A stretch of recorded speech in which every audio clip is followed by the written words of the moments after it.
Bentrovati al meteo.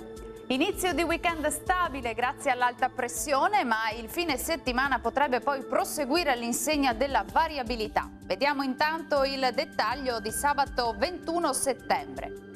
Sul Veneto sarà una splendida giornata soleggiata dappertutto, il cielo si presenterà sereno o al massimo poco nuvoloso. Temperature minime tra 7 e 15 gradi, valori massimi oscillanti invece tra i 19 e i 23 gradi.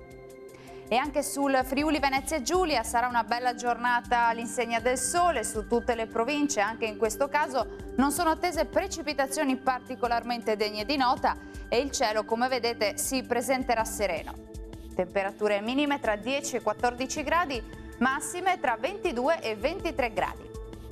Uno sguardo infine al Trentino Alto Adige, dove anche qui sarà soleggiato su tutti i settori, il cielo si presenterà al massimo poco nuvoloso. Temperature minime tra 11 e 12 gradi, massime invece tra i 23 e i 24 gradi. Bene, dal meteo di Antenna 3 per ora è tutto, vi do appuntamento al prossimo aggiornamento. Arrivederci!